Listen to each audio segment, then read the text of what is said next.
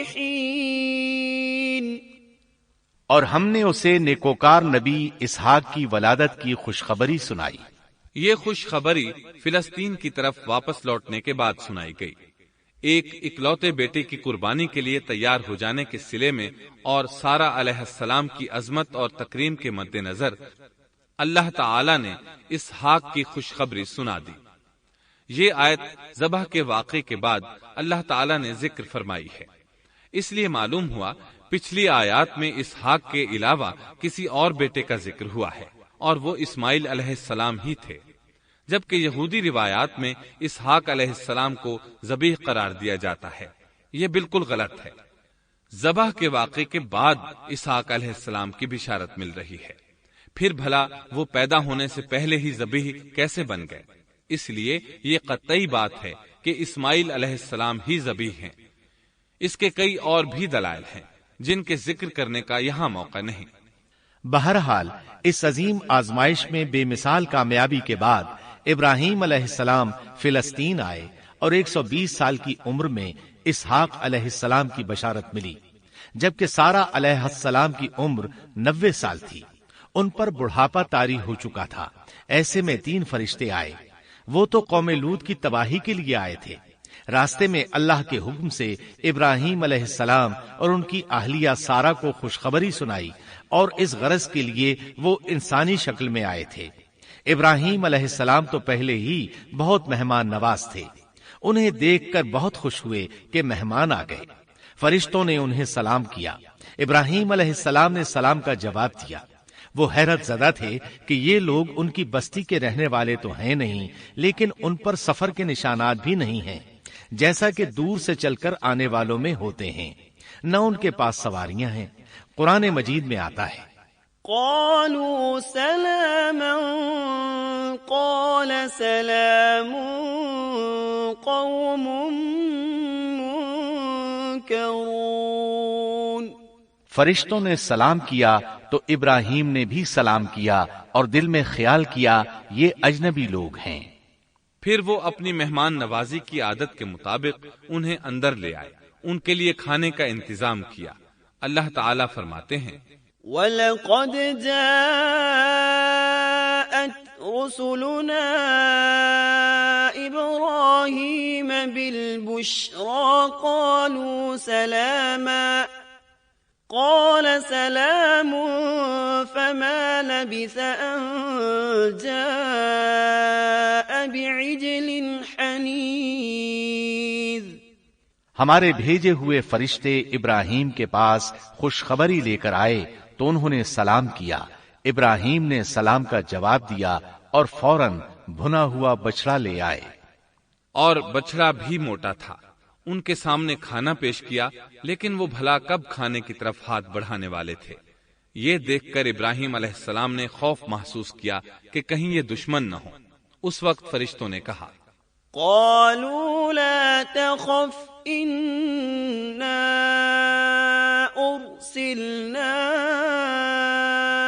إلى قوم لوط۔ ابراہیم نہ ڈر، ہم تو قوم لوط کی طرف بھیجے گئے ہیں۔ جب انہوں نے یہ باتیں کی تو سارہ علیہ السلام پاس کھڑی تھی۔ وہ ہنسنے لگی۔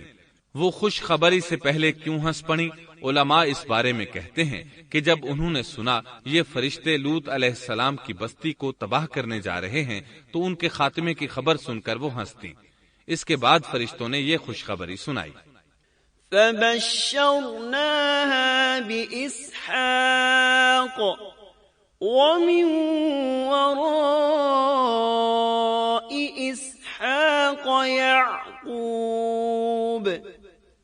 ہم نے اسے اسحاق کی پیدائش کی خوشخبری دی اور اسحاق کے بعد یعقوب پوتے کی بھی خوشخبری دی۔ بہت جلد ہی ہم اسحاق سے تیری ویران گود کو آباد کریں گے، اور تو اپنی زندگی میں اس کے بیٹے یعقوب کو بھی دیکھ لے گی۔ اب 3 بشارتیں جمع ہو گئیں۔ بیٹا پیدا ہوگا، لمبی عمر ملے گی یعنی بیٹا جوان ہوگا، اور پھر وہ اپنے پوتے کو بھی دیکھے گی۔ اس سے بڑھ کر کیا عزت اور تکریم ہو سکتی ہے؟ اس لیے جب نبی کریم صلی اللہ علیہ وسلم سے پوچھا گیا کریم یعنی عزت والا کون ہے، تو آپ نے فرمایا کریم بن کریم بن کریم بن کریم، یعنی یوسف بن یعقوب بن اسحاق بن ابراہیم علیہ السلام۔ مطلب یہ کہ نبی بن نبی بن نبی بن نبی۔ یہ یوسف علیہ السلام کی شان ہے کہ خود بھی کریم، باپ بھی کریم، دادا بھی کریم اور پردادا بھی کریم۔ اس سے بڑھ کر عزت افزائی کیا ہو سکتی ہے؟ بہرحال فرشتوں نے انہیں خوشخبری دی۔ وَبَشَّرُوهُ بِغُلَامٍ عَلِيمٍ۔ پھر انہوں نے ابراہیم کو ایک صاحب علم لڑکے کی بشارت دی۔ خوشخبری سن کر سیدہ سارہ حیران ہوئی۔ مارے حیرت کے منہ سے ہلکی سی چیخ نکل گئی۔ انہوں نے اپنے رخسار پر ہاتھ مارا جیسا کہ عورتوں کی عادت ہوتی ہے۔ کہنے لگی، ہائے افسوس، کیا میں بچہ جنوں گی حالانکہ میں بانجھ ہوں اور میرے خاوند بوڑھے ہیں؟ یہ تو حیرت کی بات ہے۔ ایک دوسری جگہ اللہ تعالیٰ نے یہ الفاظ فرمائے، کہنے لگی میں بوڑھی اور بانجھ ہوں، بھلا میں بچے کو کیسے جنم دوں گی؟ اس پر فرشتوں نے کہا تو اللہ کے حکم پر تعجب کرتی ہے، اے اہل بیت، یہ تو اللہ کی تم پر رحمت اور برکت ہے، وہ بہت بزرگ اور قابل تعریف ہے۔ دوسری آیت میں ہے، انہوں نے کہا اسی طرح تیرے رب نے فیصلہ کیا ہے اور ہمیں کہا ہے، یقیناً وہ بہت حکمت والا ہے اور علم رکھنے والا ہے۔ یہ تھی اسحاق علیہ السلام کی ولادت کی خوشخبری۔ ابراہیم علیہ السلام مکے میں سیدنا اسماعیل علیہ السلام سے ملنے کے لیے آتے رہتے تھے۔ ایک روز آئے تو ان سے کہا، اے میرے بیٹے، اللہ تعالیٰ نے مجھے حکم دیا ہے کہ اس مقام پر اللہ کا گھر تعمیر کرنا۔ اسماعیل علیہ السلام نے فوراً کہا، میں حاضر ہوں۔ اس طرح انہوں نے کھدائی شروع کی۔ ایسے میں انہیں شیش علیہ السلام کی تعمیر کے آثار نظر آئے، انہوں نے اس پر تعمیر شروع کر دی۔ ایک روایت میں یہ بھی ہے کہ انہوں نے فرشتوں والی بنیادوں کے آثار بھی دیکھے۔ نبی کریم صلی اللہ علیہ وسلم کی جوانی کے دنوں میں جب مکے کے قریش نے کعبے کی تعمیر نئے سرے سے کی تو انہوں نے اس کی بنیادوں کو گہرا کرنا چاہا۔ وہ کھدائی کرتے ان سبز پتھروں تک پہنچ گئے جو پہاڑوں کی چوٹیوں کی طرح نظر آ رہے تھے۔ انہوں نے ان پتھروں کو نکالنا چاہا۔ ایک شخص نے کدال کے ذریعے ایک پتھر کو باہر نکالا تو اس کے نیچے سے اتنا نور نکلنے لگا کہ قریب تھا وہ شخص اندھا ہو جاتا۔ پھر پتھر خود بخود نیچے جا گرا اور اپنی جگہ پر جم گیا۔ اس کے بعد لوگوں نے ان پتھروں کو ہاتھ نہ لگایا اور تعمیر شروع کر دی۔ قرآن مجید میں تعمیر کعبہ اور بیت اللہ کا تذکرہ اس طرح آیا ہے، وَإِذْ بَوَّأْنَا لِإِبْرَاهِيمَ مَكَانَ الْبَيْتِ أَلَّا تُشْرِكْ بِي شَيْئًا وَطَهِّرْ بَيْتِيَ لِلطَّائِفِينَ وَالْقَائِمِينَ وَالرُّكَّعِ السُّجُودِ۔ اور جب ہم نے بیت اللہ کے مکان میں ابراہیم کو جگہ دی اور فرمایا کہ میرے ساتھ شرک نہ کرنا اور میرے گھر کو طواف، قیام اور رکوع و سجود کرنے والوں کے لیے پاک رکھنا، اور فرمایا ان اول بیت وضع للناس للذی ببکۃ مبارکا وہدی للعالمین فیہ آیات بینات مقام ابراہیم ومن دخلہ کان آمنا۔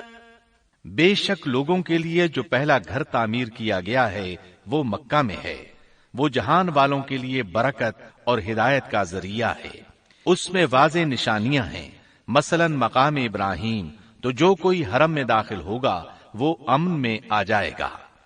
اور فرمایا اور یاد کرو اس وقت کو جب ابراہیم کو اس کے پروردگار نے کئی باتوں کے ذریعے آزمایا، وہ ان میں پورے اترے تو اللہ نے فرمایا میں آپ کو تمام لوگوں کا امام بنا رہا ہوں۔ ابراہیم نے کہا اے میرے رب میری اولاد میں سے بھی امام بنائیے۔ جواب میں اللہ نے فرمایا میرا امامت کا وعدہ ظالم لوگوں کے لیے نہیں ہے۔ اور اس وقت کو یاد کرو جب ہم نے بیت اللہ کو ثواب اور امن کی جگہ بنا دیا اور لوگوں نے مقام ابراہیم کو جائے نماز بنا لیا۔ ہم نے ابراہیم کو حکم دیا کہ میرے گھر کو طواف، اعتکاف، رکوع اور سجود کے لیے پاک رکھو، اور وہ وقت بھی یاد رکھو جب ابراہیم نے دعا کی اے پروردگار اس شہر کو امن والا بنا دے اور اس کے مومن بندوں کو پھلوں کا رزق عطا کر۔ اللہ تعالیٰ نے فرمایا میں کافروں کو بھی تھوڑا فائدہ دوں گا، پھر انہیں آگ کے عذاب کی طرف بے بس کر دوں گا، یہ پہنچنے کی جگہ بری ہے۔ اور وہ وقت یاد کرو جب ابراہیم اور اسماعیل بیت اللہ کی بنیادوں کو بلند کر رہے تھے اور دعا مانگ رہے تھے اے ہمارے رب ہماری محنت کو قبول فرما، تو دعا کو سننے والا جاننے والا ہے، اور ہمیں اپنا فرما بردار بنا، ہماری اولاد میں سے بھی ایک فرما بردار گروہ بنا، اور ہمیں عبادت کا طریقہ سکھا اور ہم پر رجوع فرما، کیونکہ تو ہی توبہ قبول کرنے اور رحم فرمانے والا ہے۔ اے ہمارے رب، ان لوگوں میں انہی میں سے ایک رسول بھیج جو ان پر تیری آیات کی تلاوت کرے اور انہیں کتاب و حکمت سکھائے، انہیں پاک کرے، یقیناً تو غالب حکمت والا ہے۔ تعمیر کے دوران جب ابراہیم علیہ السلام اس مقام تک پہنچے جہاں آج حجر اسود ہے تو اللہ تعالیٰ نے جنت سے ایک سفید پتھر بھیجا۔ حدیث میں ہے یہ پتھر نہایت سفید تھا، اب سیاہ ہو گیا ہے۔ انسانوں کی غلطیاں اس کے سیاہ ہونے کا سبب بنی۔ جب دیواریں انسانی قد کے برابر ہو گئیں تو اسماعیل علیہ السلام ایک پتھر لے آئے۔ اب ابراہیم علیہ السلام اس پتھر پر کھڑے ہوئے، وہ ننگے پاؤں تھے۔ اسی وقت پتھر پگھل گیا، ان کے پاؤں اس کے اندر کسی قدر دھنس گئے، پتھر پر ان کے پیروں کے نشانات آ گئے۔ اسی پتھر کو آج مقام ابراہیم کہا جاتا ہے۔ پہلے یہ پتھر بیت اللہ کی دیواروں کے ساتھ رکھا گیا تھا۔ جب لوگ طواف کے لیے آتے تو سیدنا ابراہیم کے پیروں کے نشانات دیکھنے کے لیے یہاں ہجوم ہو جاتا۔ اس طرح طواف کرنے والوں کو دقت کا سامنا ہوتا۔ سیدنا عمر رضی اللہ عنہ نے صحابہ کرام کے مشورے سے اس پتھر کو اس جگہ سے قدرے ہٹا کر نماز کی صفوں کے قریب کر دیا تاکہ طواف کرنے والوں کو دقت نہ ہو۔ یہ مقام بہت مقدس ہے۔ اللہ نے فرمایا ہے، وَاتَّخِذُوا مِن مَّقَامِ إِبْرَاهِيمَ مُصَلًّى، تم مقام ابراہیم کو جائے نماز مقرر کر لو۔ مقام ابراہیم کے قریب اس کے پیچھے ہو کر نماز پڑھنے کا موقع مل جائے تو لازماً وہاں 2 رکعت ادا کیا کرو۔ موقع نہ ملے تو پھر پوری مسجد حرام میں طواف سے فراغت والی 2 رکعت پڑھ لیا کرو۔